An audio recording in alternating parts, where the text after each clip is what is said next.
الحمد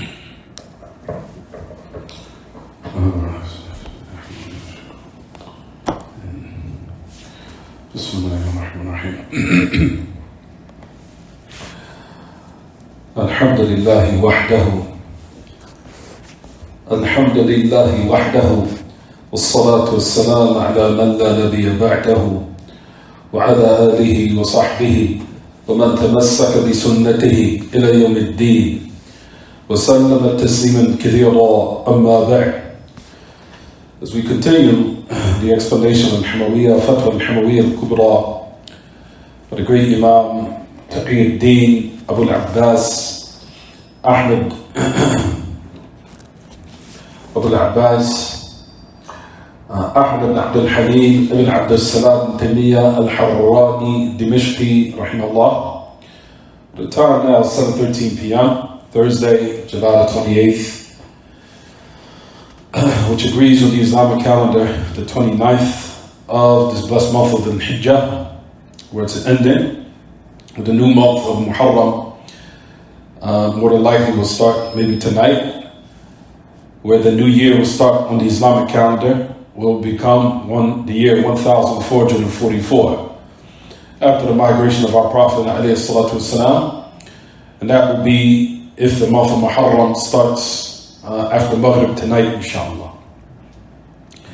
But currently, it's the Allah's best, could possibly be the last year for the year of the Islamic calendar, where we said it's the last month of the Hijjah, or the last day of the Hijjah, where it's the 29th on this year 1443, after the migration of our Prophet alayhi salatu wasalam.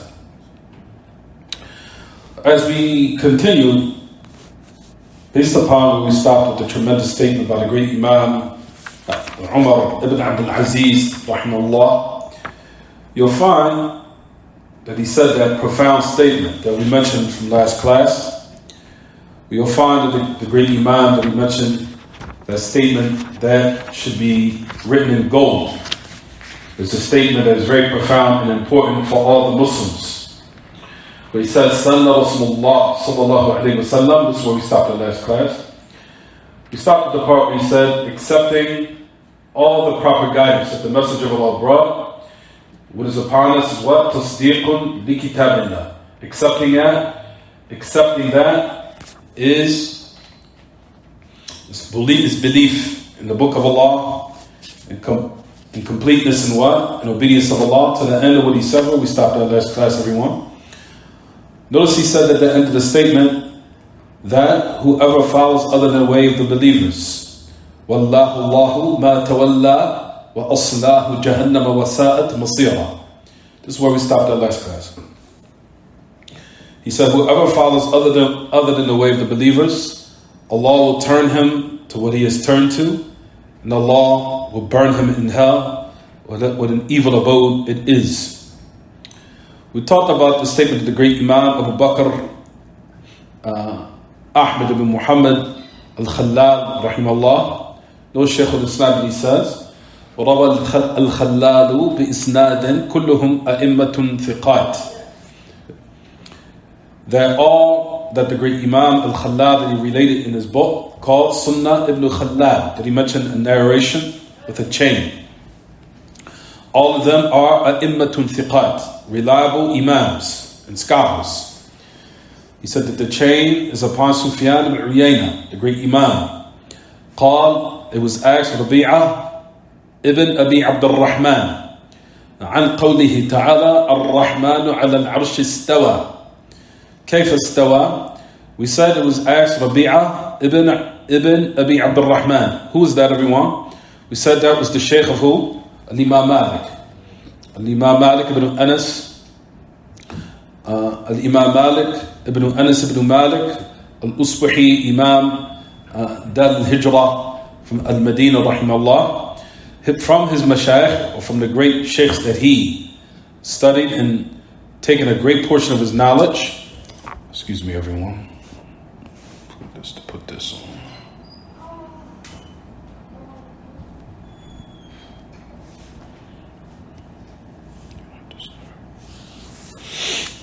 No. So we mentioned and said that the great statement of Rabi'ah ibn Abi Abdur Rahman about the statement of Allah, the most merciful above the throne ascended. Meaning Allah ascended above the arsh, above the throne. It was asked, how did he ascend? And he answered by saying the same statement that Imam Malik said. Ascension is known. How Allah did it is not what? How Allah did it is not known. غَيْرُ مَعْقُولٍ. And it cannot be comprehended. How Allah did it. And from Allah is al-risala. And from Allah is the revealment of the revelation or the messengership upon our Prophet ﷺ. But what is upon our Messenger ﷺ is the clear conveyment. And it's upon us a tasdeeq. Complete what? Belief. Shaykh al-Islam goes on to say, وهذا الكلام مروي عن مالك بن أنس تلميذ ربيعة من غير وجه. The speech has been narrated upon Malik ibn Anas, which is the student of who? Rabi'ah ibn Abi Abdur Rahman. He said in more than one chain. Like, so this is where we stopped at last class, right? Every once in a while, let's try to move a little quickly, a little bit. طيب. We stopped at the part where it says, كلهم أئمة ثقات. The great Imam, we can go back a little bit. It says, Allah subhanahu wa ta'ala, listen to this, the statement of the great Imam, Umar, the great Imam, Amir al-Mu'mineen, Umar ibn Abdul Aziz, that he said, those who follow a way other than the path of the believers. And we said that the meaning of the believers here are the Sahaba. The Sahaba. That if you turn away from that method, or you turn away from that path, Allah will turn you to what you have turned to and burn you in hell, and what an evil abode it is. Even if the person claims they're upon the correct path, as you'll find that the method of a lot of people upon deviation these days all claim they're following the path of Ahl Sunnah wal Jama'ah. However, he opposes the Sahaba in actions and their method of how they give da'wah and how they teach and the likes of that.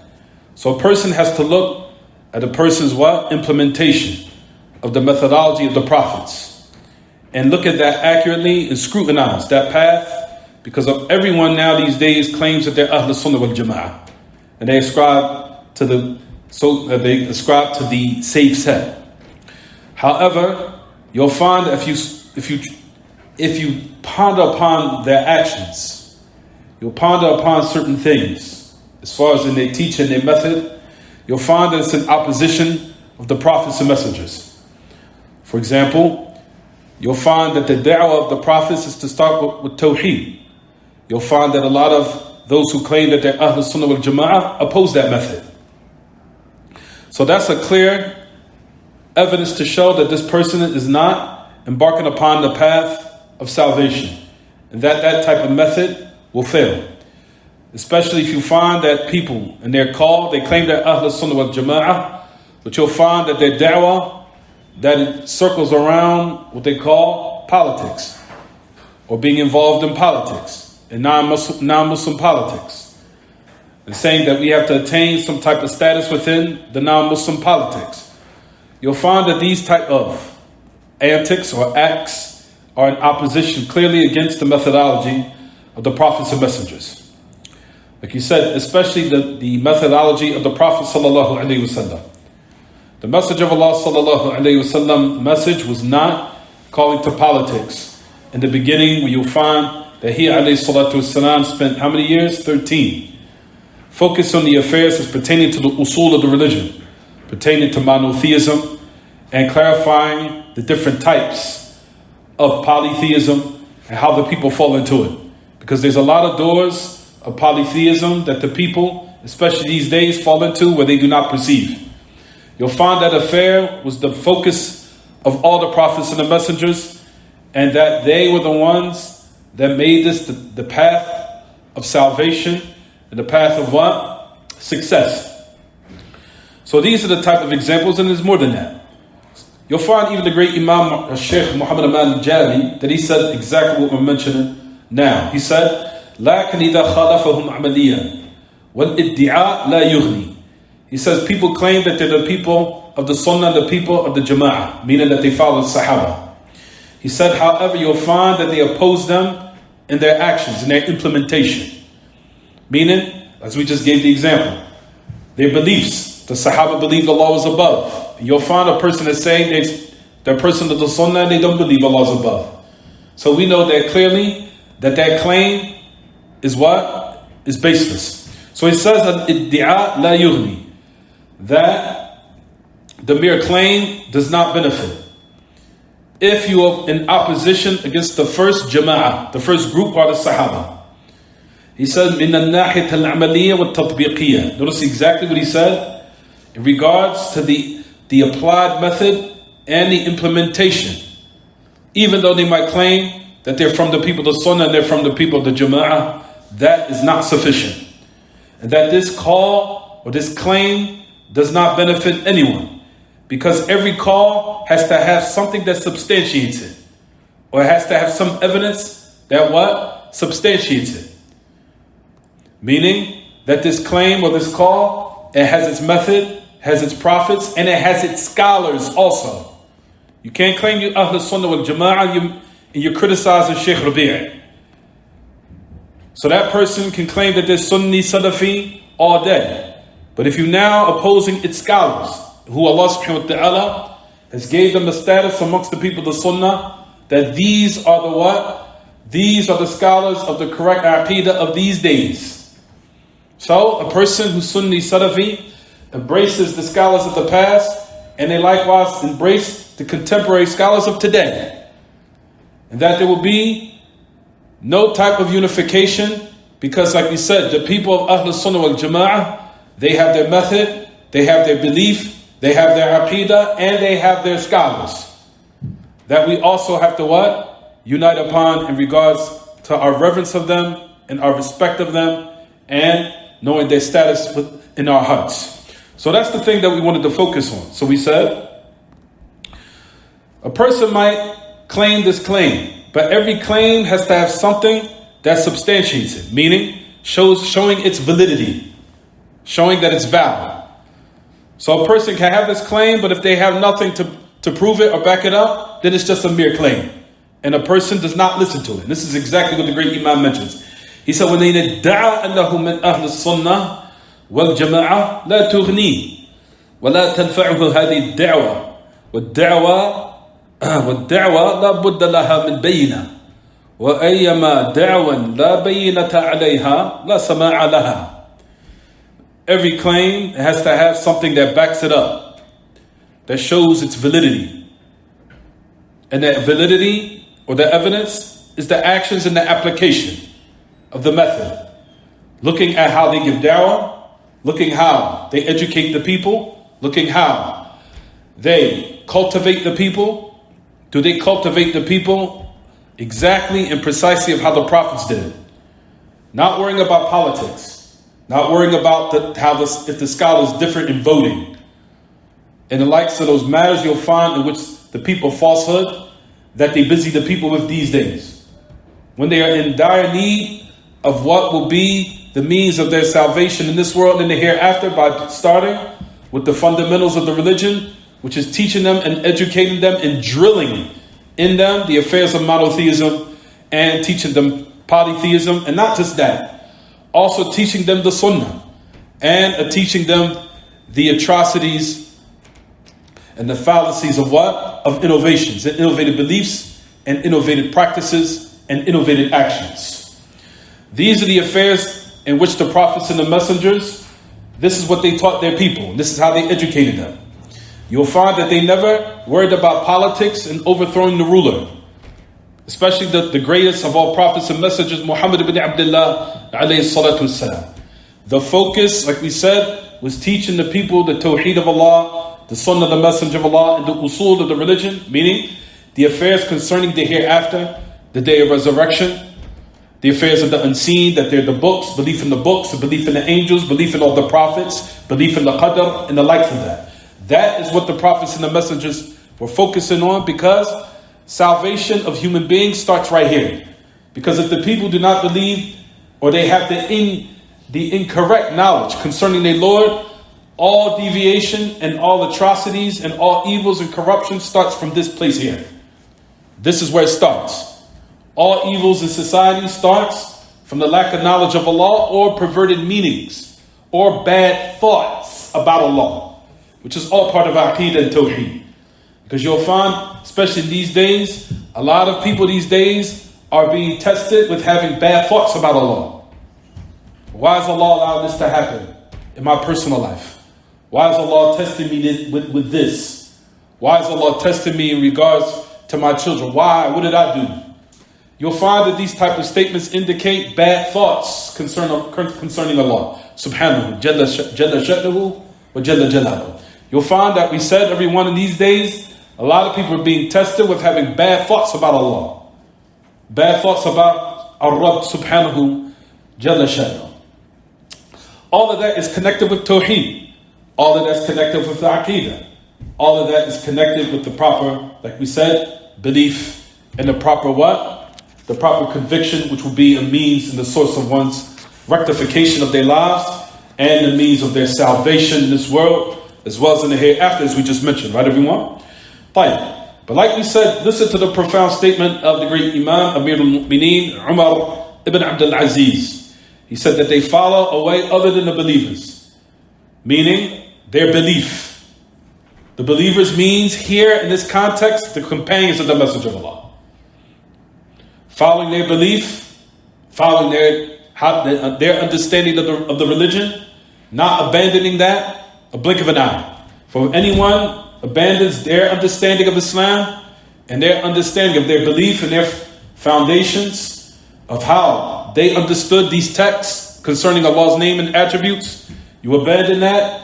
Notice the threat that he said, based upon the ayah in the book of Allah. If you abandon that path, then what? Allah will turn you to what you have turned to.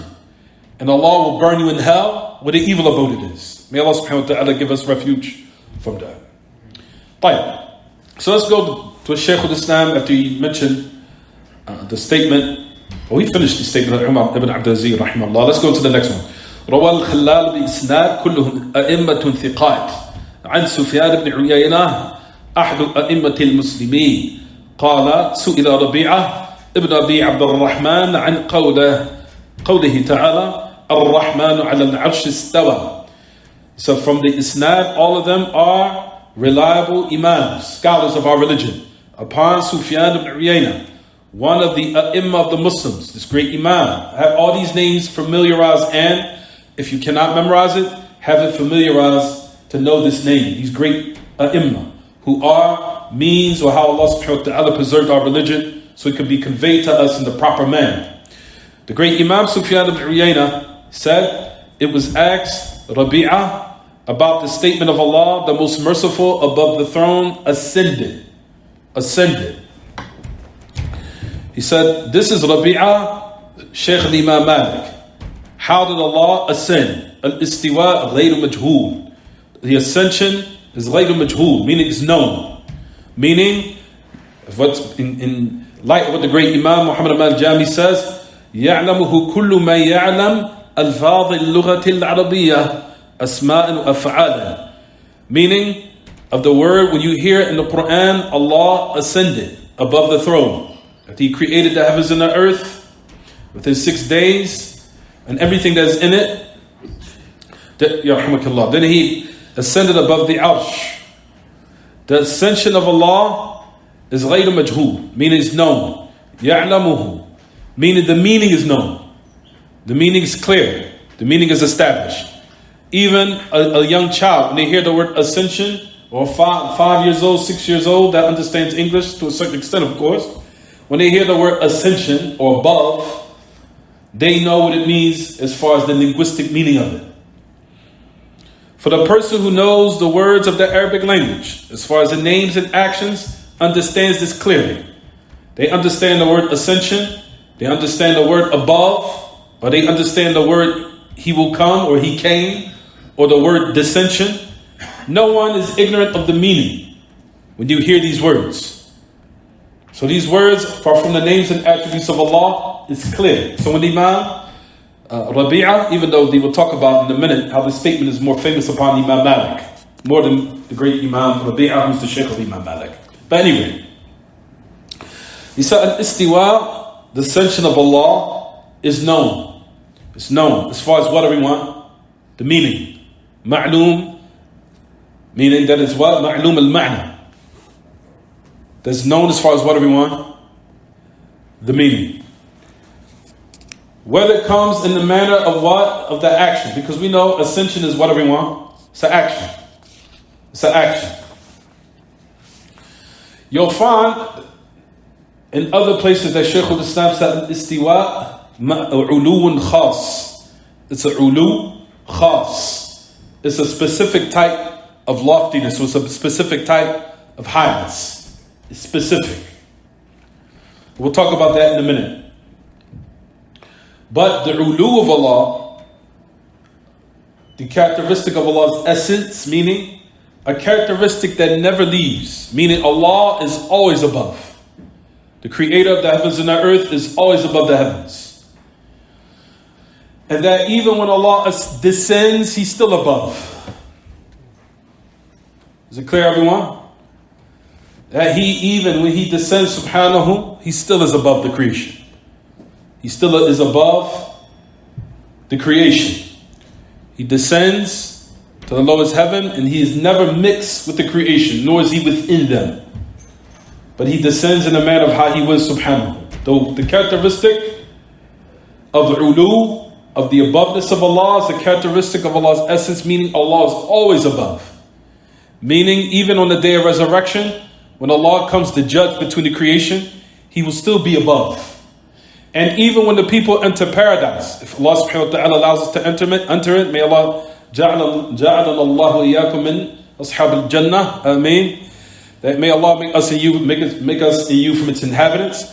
That even when Allah subhanahu wa ta'ala enters the people in paradise, He will still be above. Because in the hadith of Suhaib al-Rumi, it says in the hadith that even when the message of Allah informed that the people of paradise, when they enter it, Allah will remove the hijab. And He said they will look up.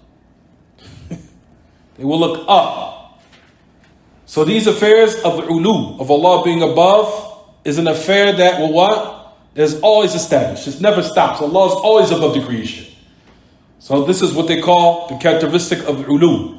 Because the characteristic of highness, aboveness, for lack of better words, loftiness, the likes of that, it shows dominance, power, glory, majesty, sublimity, honor, power, domination. Aboveness shows all these characteristics.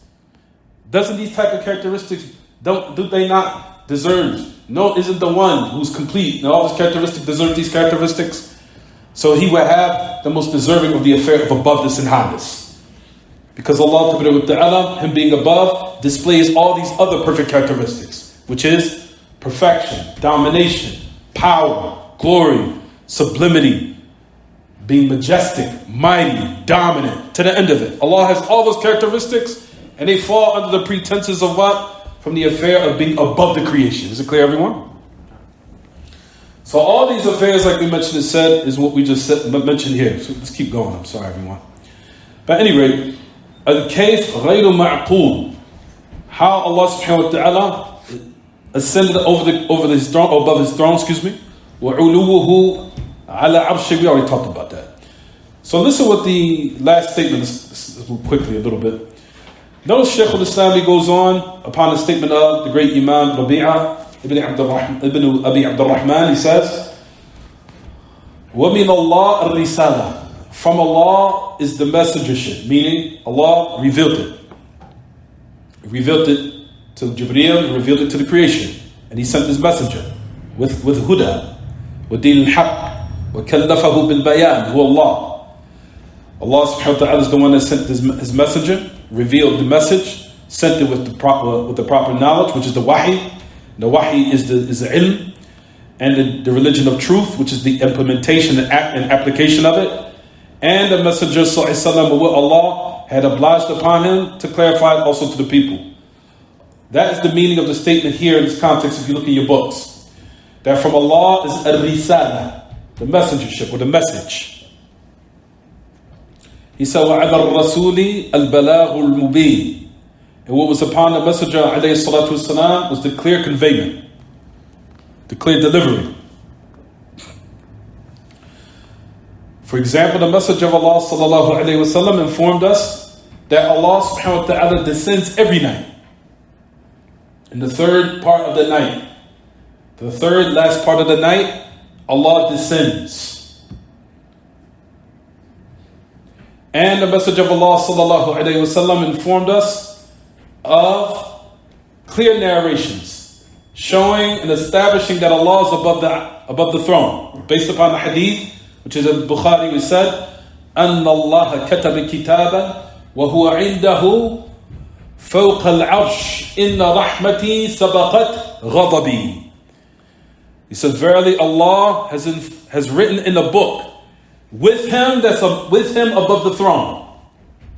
That Allah has written in a book, and it is with him above the throne, a book. Verily my mercy precedes my wrath and my anger. Verily my mercy precedes my what? My anger. The Messenger of Allah sallallahu alayhi wa sallam informed this clear conveyment to the people. Who conveyed it? The Messenger of Allah. But based upon this narration of what we just mentioned, what is incumbent upon us, everyone? What is paramount? وَعَلَيْنَا التَّصْدِيقِ. Upon us is submission. Completely believe it with full conviction and full what? Acceptance. Without any hesitation of that affair and without any wavering or doubt.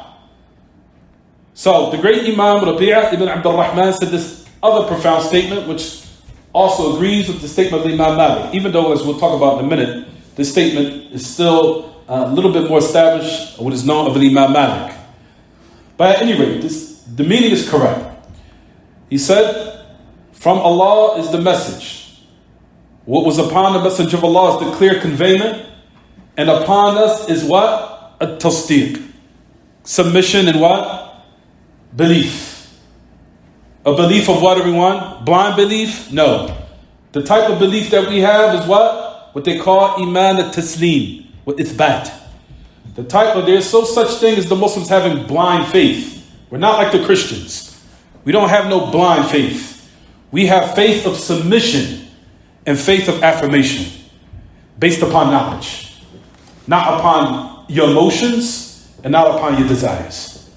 Is it clear, everyone? The iman we have is the iman of submission, iman of affirmation, iman of submission and affirmation that's built upon authentic proofs and knowledge, not based upon your whims, your desires, your emotions, your opinions, and your feelings, nor your rationality if it goes against the wahy, if it goes against the revelation. Is it clear, everyone? Our iman is iman taslim wa ithbat, iman of submission and iman of what? Affirmation of what Allah has informed us and what the Messenger of Allah informed us. And it's incumbent upon us to what? Submit to it. Not to question it, and especially not to give precedence to our rationality or our minds and intellects, because we say, for example, my mind cannot accept that my Lord descends. Because you gave precedence to your mind over submission to the revelation. We're supposed to be the opposite. Allah said it about himself. The Messenger of Allah informed it. My mind and my intellect submits to it. Not the opposite. The revelation did not come in order to be what? Subjected to the rationality of human beings' minds. So the mind is the judge over the revelation. No, the revelation is the judge over the mind. And to put it in its proper place so it can be used properly. And so the faculties, and the greatest of all faculties of the human being and his body is his mind. If he loses that, everything else is what? Useless. Your mind is the most important thing. Once you lose your mind, basically everything else is so much important, right, everyone? Once the human mind is gone. Allah subhanahu wa ta'ala revealed the revelation so you can utilize that faculty of your mind in its proper way. Wow. Somebody upstairs? Some children? Oh. Play. So that's what we mentioned to say in this regard. Let's keep going. I'm sorry, everyone. So notice he said, وَعَلَيْنَا التَّصْدِيقُ واجبنا التصديق لا البحث عن الكيفية ولا محاولة تحريف هذه النصوص والإتيان بصفات أخرى من عند أنفسنا ولا نقول كما قالت الفلاسفة هو العدل وهو العلة بأن نصفه ونسميه بأسماء من عند أنفسنا أو نصفه بصفات من عند أنفسنا علينا اتباع ذلك البلاغ المبين وتصديق ذلك هذا واجب كل مسلم. To that limit. He said, upon us is to believe it, means submit to it, not to look for how it is, meaning the names and attributes of Allah, not looking of how it is. We believe there is a manner of how it is, but we don't look for it, nor do we try to investigate it, because we know that it's way beyond our comprehension. It's way beyond our comprehension. It's way beyond the mind's capacity. To the point where we're going to talk about in the other, that Imam Malik understood this point. That a person asks, how did Allah ascend? Until Imam Malik's face turned red and sweat. He started sweating profusely. Sweat started coming out because he knew the what? The magnitude of the question. How is this human being how is he going to ask this type of question? How in the world can you, human being, be able to comprehend that there's a complete deity that can hear everything simultaneously? Can you really comprehend that? And understand everything simultaneously. And understand every language simultaneously. And he understands every word simultaneously. Can your mind comprehend it? Absolutely not. This is to let you know how the human mind has been bounded to a certain extent. That's it. It can't go beyond where Allah bounded the human mind to go, and that's it. You can't even think that you can comprehend seeing everything in the heavens and the earth at the same time. In the vast universe, and Allah sees everything. If you can't understand that, how do you think you can understand Allah's ascension and Allah's descension? You can't. That's the reason why he said, the great Imam, he says, وَاجِبُنَا التَّصْدِيقُ. Our obligation is to believe it and submit to it, not to look for how it is, nor trying to now also distort the text because your mind, your rationality can accept it. That you now try to distort it, or you try to affirm other characteristics from within yourself, or make something up or fabricate. And we do not say how the philosophers say, that Allah is called something else. We don't call it a deity. We call it another word. You'll find from the philosophical terms, they call it al-illa al-fa'ila, the thing that does, or the thing which is the reason, or the other philosophical terms that they will utilize to try to confuse people. They say, no, there is no deity, there is no higher being, or any higher power. And like we talked about on many occasions, the greatest of what they deem is the greatest of all philosophers retracted their statements in the later part of their life and had to drop the conclusion indefinitely that there's a creator. They had to retract it. There's no other way they could explain so many different things that they discovered. The human body and how magnificent it was put into place. Everything is from its body parts, 2 eyes. And if it was something that so-called was just by chance or happened haphazardly, it would be chaotic. Why everyone has 2 eyes? It's 2. It's counted. 1, 2. Someone perfectly planned that out for everyone only to have 2 eyes. Because if it was just chaotic and it was by chance, why does everybody have exactly 2? Why not 4? If it was how they say it, certain people will have 10. Certain people will have 50. Certain people will have 100. Certain people will have 70 eyes. Why 2? That was planned out by someone. Our being planned that out. It was planned. That was mapped out. 2 ears. If it was based upon what they say, the philosophers, why not certain people have 20 years? Why certain people don't have 10,000 years? Why certain people don't have 50 years? Why certain people don't have 50 legs? Why certain people have 30 or 50 toes? if it was how they say it. No, everybody has 1, 2, 3, 4, 5. Each hand. It's planned down. You understand, everyone? And it was a certain number that was made with it. It was a number. That's not coincidence. That's not by chance.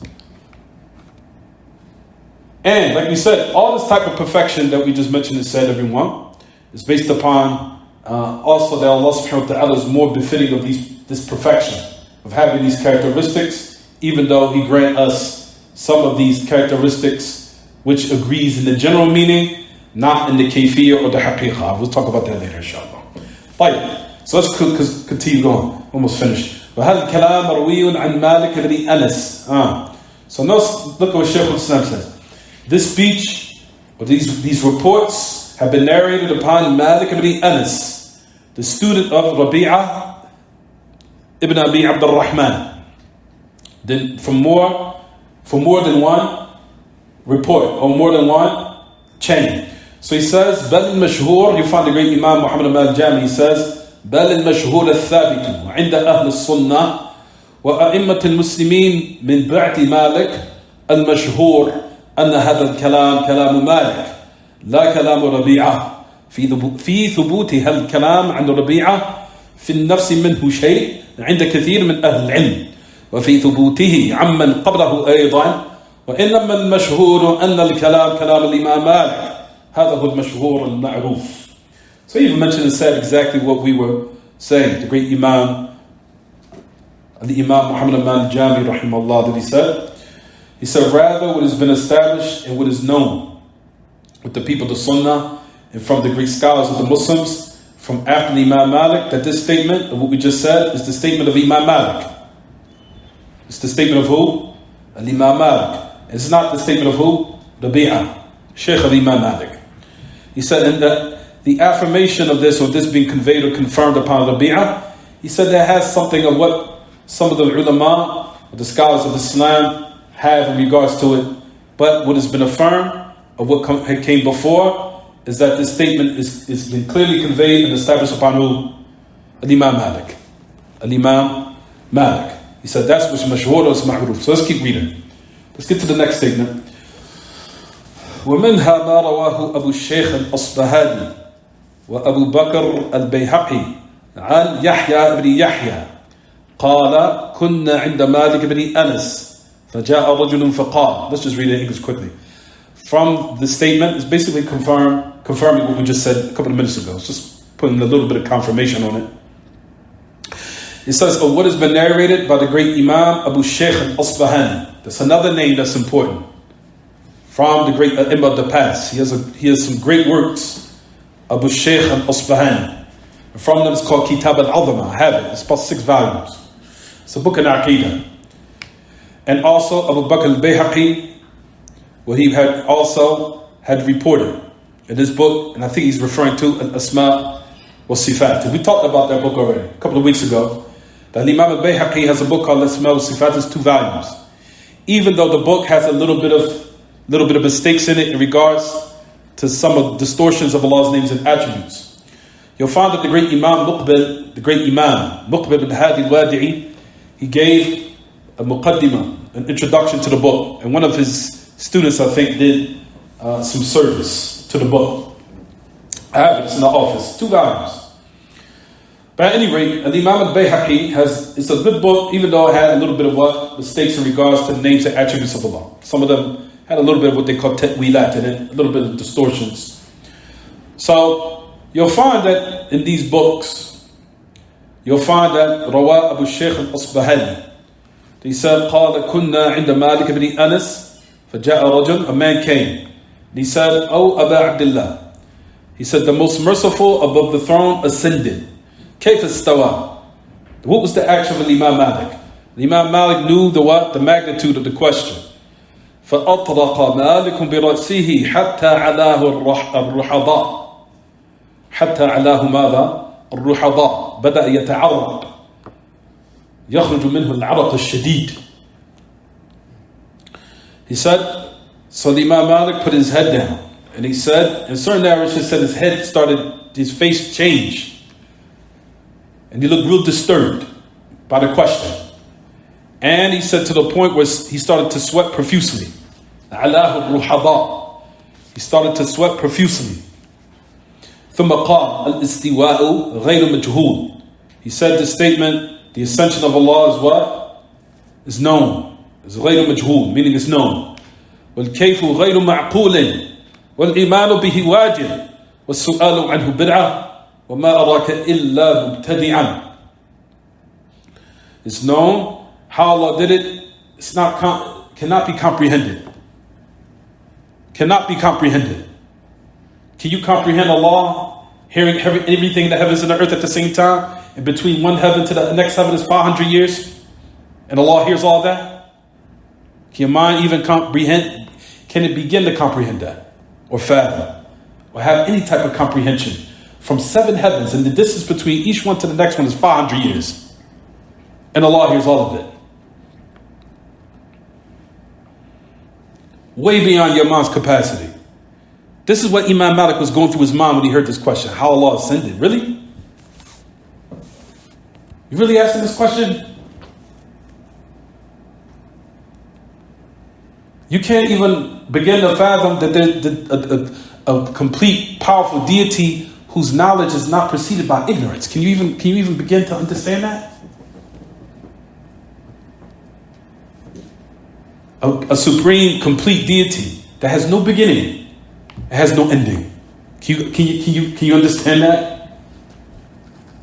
Can you begin to understand or comprehend it? Imam Malik understood the magnitude of the question and the fitna it would cause upon the people, because it will open the door for people to start to now look for affairs that, as a result of them busying themselves with it, it would be a means for their destruction. He comprehended this. That's why he was so upset when the person asked the question. How can you, a human being so weak, whose your comprehension goes to a certain level that it's bound, it stops right there, begin to look and try to now find these affairs that are so sacred that Allah subhanahu wa ta'ala did not burden us with these type of matters due to the fact of His complete knowledge, knowing that the human being's intellect and mind and rationality is what is bounded. And it cannot exceed beyond that. That's why Imam Malik became very angry. And he said, until the sweat emanated from him, and he said this statement. He said, Al-Istiwa is known. How Allah did it, not known. Our belief in it is what? Obligatory, meaning our submission to it. Our submission and our affirmation of it is obligatory. It's paramount. Asking about it is something innovative. Why? Because the Messenger of Allah sallallahu alayhi wasallam and the Sahaba, none of them what? Had made these affairs connected with our religion where they started asking these questions. How is Allah's face? To the point where even the Messenger of Allah sallallahu alayhi wasallam, when Allah addressed him, and the Prophet sallallahu alayhi wasallam heard Allah's voice, and the Messenger of Allah went to where no human being journeyed. He journeyed to a place where no human being and no prophet journeyed. Which is to let you know that Muhammad ibn Abdullah was the greatest of all prophets and messengers, alayhi salatu wasalam. Even though Musa was the Kalim Allah, the Messenger of Allah was also Kalim Allah. Rather, he was better than the Kalim Allah of Musa. Why? Allah spoke to Musa, but the Messenger of Allah went directly to the heavens above the seventh heaven. Whose miracle was in depth? Which miracle was greater? Musa spoke to Allah in the dunya, heard Allah's voice. The Messenger of Allah went to where Allah is. Which greater? Which one? The Messenger of Allah ascended to where Allah is above the heavens and spoke directly to Allah. Allah spoke directly to him. Alayhi salatu wassalam. Which miracle is greater? That's to let you know the level of the Messenger of Allah sallallahu alaihi wasallam in comparison to all the other prophets and messengers. He was the greatest of all of them, alayhi salatu wasalam. Heard Allah's, and still him being the best of all prophets and messengers, he alayhi salatu wasalam spoke to Allah behind the hijab. The hijab is the light Allah's light is hijab, the covering, the veil of Allah Ta'ala is light. If Allah removed it, He would destroy everything because Allah sees everything. The Messenger of Allah ﷺ, even though he heard Allah's voice, he still did not see Allah Ta'ala's face. We say no the same from our belief that Allah spoke to him from behind where? Behind the veil, behind the hijab. The Sahaba, which the Messenger of Allah passed on the knowledge to the greatest of all creation after him, who are his companions, they never asked these questions. How is Allah's face? How did Allah ascend? How Allah descended? That's the reason why you'll find Imam Malik said here in this context, what did he say? Asking about it is what? Is innovative. This is something none of the Sahaba did. None of the companions of the Messenger of Allah asked these questions. They never did this. Why are you doing it? Meaning, and Imam Malik is teaching them our salvation, our survival, and our reliance in Allah, or Allah have a mercy upon us, us attaining Allah's mercy and Him entering us into paradise relies on us stopping where the Sahaba stopped. Where the Sahaba what? Where they asked questions, okay. Where they stopped and they did not, that's exactly what we do. Because we know ultimately Allah subhanahu wa ta'ala said that all of them are what? In paradise. Don't we want to be where they want to be? Or where Allah promised them they will be eventually? We're still striving to get there. They already made it. So why not follow their belief? Why don't you do exactly what they did? Because Allah has already promised that where they're going to be. That's what we're trying to achieve. So now why not follow them? Because Allah has clearly mentioned to the creation that these are the creation that Allah is pleased with. And these are the people Allah has promised that they will be in paradise. So why not follow their path and what? Stop where they stopped at. Not asking these type of questions, it's going to lead to your destruction. It's going to lead to your confusion and it's going to lead to your doubt. Because that's ultimately where these affairs take you to. Takes you down the road of doubt, takes you down the road of not having surety, and it leads you down to the road of having bad thoughts about Allah. Right. So then Imam Malik said, فَأُمِرَ بِهِ أَن يُخْرَجْ. And he commanded that he be what? Thrown out the masjid. And we'll talk about that next class, inshallah. So let's read the rest of what the great Imam mentions and we'll stop. You'll find that Ahl-Ilm that we'll talk about, even great Imam Muhammad al-Jami. He said, of course, these type of affairs of having someone removed from the masjid is according to the circumstance. Certain people who are ignorant, you might deal with them differently. The person that might have been affected by the people bid'ah. He said, according to the maslahah of the situation, if it's a person that's known for their bid'ah and you know that they know better, of course you can have them commanded to be what? Removed. But in certain circumstances, if it's a person from the common folk, then you might what? Be a little bit more what? Patient in that regard. He says all occur according to what? The circumstance. Is it clear, everyone? Everything is according to the circumstance. And you'll find me, certain people that everybody knows, as far as it would be, certain people who's from the common folk that might want to sit in the class, but then you'll find certain people that I'm stern with. No, you can't sit in the class. Why? Because you're known as a fitna maker. And I don't want you spreading the poison within my masjid, nor within my community. I know what I'm doing. You're a person of fitna. What are you doing here? So everyone has their own ikhtilaf. Everyone has, not ikhtilaf, Everybody has their own way of dealing with certain affairs based upon the circumstance of the state of the person who comes in the masjid. Could be a person that's known for fitna, known as a person who's a caller to it, a teacher to it, teaching in their masjid. That's the reason why I'm always stern against them. Cut it off from the beginning. Shut the door. Don't think to come down here with that nonsense. Now, if it was someone from the common folk coming down, I might have dealt with them differently. Tafadhal, sit in class, inshallah. But certain people, it's like my soul reacts like, ooh, no.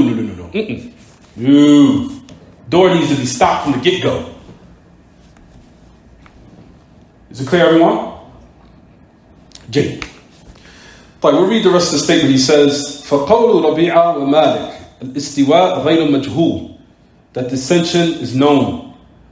وَالْكَيْفْ غَيْرُ مَعْقُولٍ, how Allah ascends cannot be comprehended, meaning that the affair of looking for it is not known, which agrees with the statement. He said, notice that it agrees with the statement that we just studied last week. أَمِرُّوهَا كَمَا جَاءَتْ بِلَا كَيْفٍ. Now listen to this part. I'm going to leave it off right here, and I want everyone to go back and study this part. It agrees with the statement of what we had learned last week. Narrated as it came without looking for how it is. Right? He said that was the statement of Imam al-Awza'i. Right? He says, فَإِنَّمَا نَفَوْا عِلْمَ الْكَيْفِيَّةِ وَلَمْ يَنْفَوْا حَقِيقَةَ الصِّفَةِ.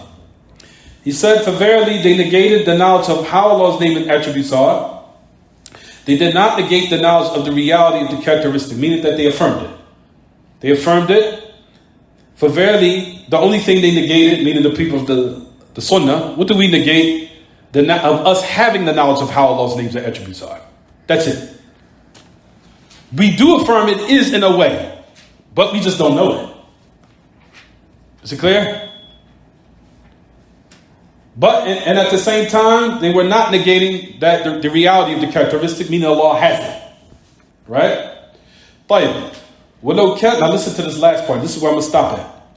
ولو كان looking at the time. ولو كان القوم قد آمنوا باللفظ المجرد من غير فهم لمعناه. I want everyone to contemplate on this last part. على ما يليق بالله لما قالوا الاستواء غير مجهول والكيف غير معقول. He said, if the people, the people of the Sunnah, if they believed in just the mere word, without any comprehension of its meaning, in a manner that befits Allah, or befits His Majesty, they would not have said al-istiwa, that the ascension is known, and that looking for it is not known. I'm going to break it down, don't worry. He says, now when they said the statement, another statement of the Salaf, narrated as it came without looking for how it is, which is another correct statement. It's correct. فإن الاستواء حينئذ لا يكون معلوما بل مجهولا بمنزلة حروف المعجم. Now listen to this. He said, if we now are from the people that negate the characteristic, or say that the words have no meanings to them, like when you hear the word Allah descended or Allah ascended, that they have no meaning. They're just like empty words. Everybody looking at it, this is what they believe. Trust me, it's the Mu'tazila, especially the Mu'tazila. They just have no meaning to these words. It's nothing.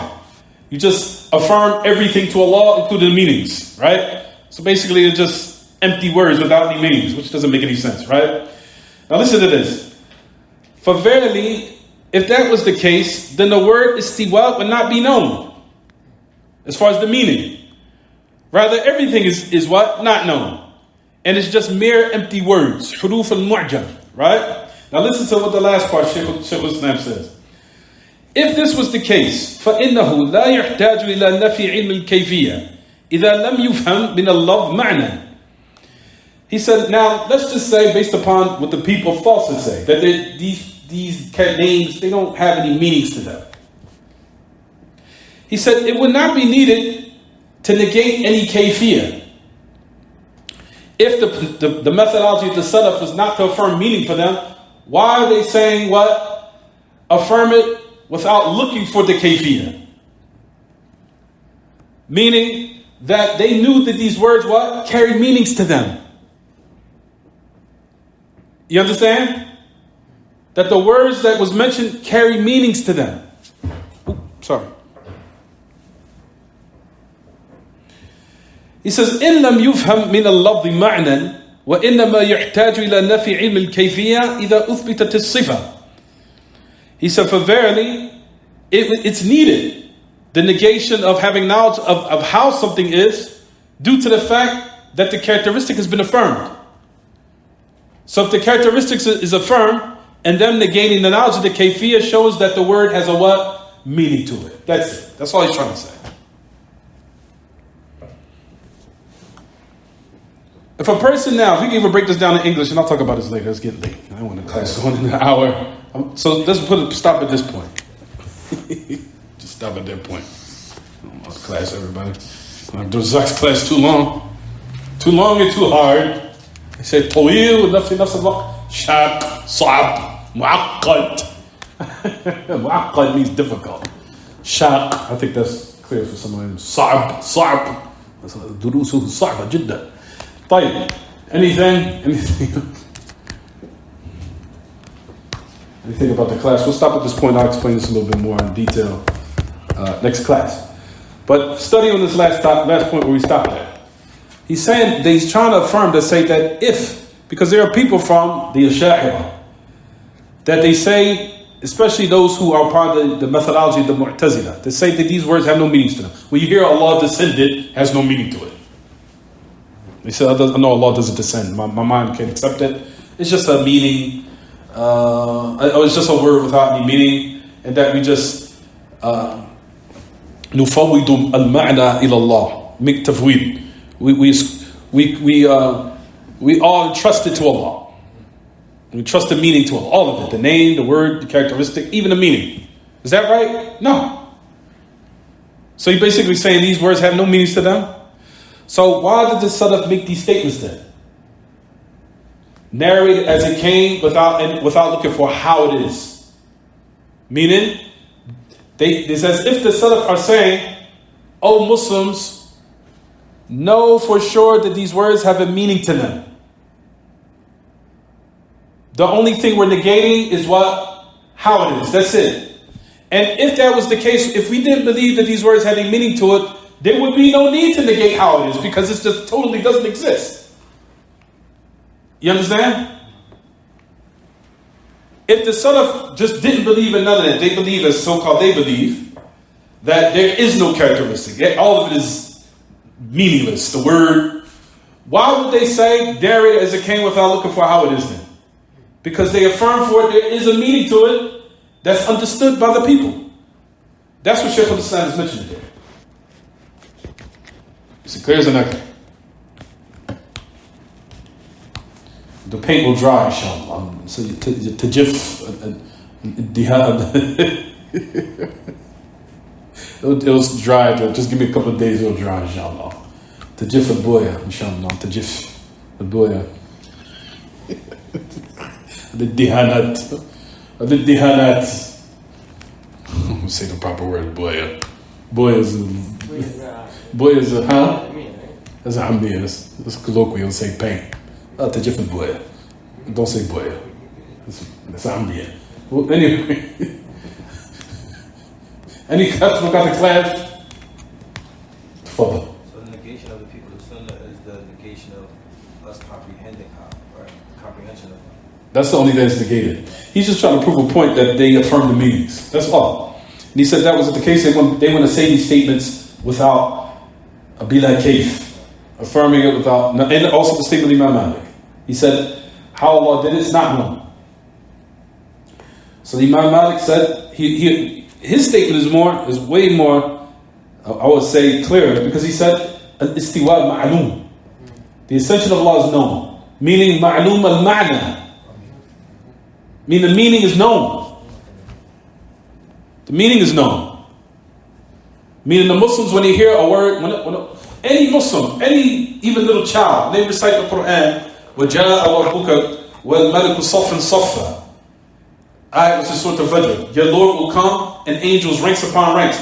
Anyone reciting that, a little child, they will understand. وَجَاءَ رَبُّكَ. Your Lord will come.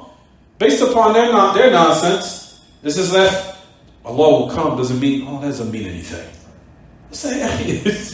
You hear the nonsense? Doesn't mean anything. But any child, when they hear it, knows it has a meaning to it. That's why it has an effect on their heart when they recite it. Otherwise, it won't have any effect. When you hear that verse in the Quran, you recite that Allah will come on the day of resurrection, ranks upon ranks, right? When you recite it, it has a meaning to your heart, to penetrate it, to make you what? A better person. Why? Because you know it has a meaning to what it says. This is like simplistic things that are simple. Little children though. You understand everyone? But the people of philosophy, Shaykh al-Islam came to correct, because there's actually Muslims that believe this nonsense. They do believe it. And they will argue you down over it. Because like, I don't believe a person who's Muslim for all these years arguing me down over this nonsense. Stuff is clear. A little child even knows this stuff. They recite a verse, it's clear. But there's Muslims out there that really actually believe these philosophical filth, if you want to say. They believe it. And they have full conviction of it. And they will argue you down over it. Proof of that, go to 45th and Walnut. Not 43rd, 45th. They will argue you down over this. And you're just like, wow, really, you believe this nonsense?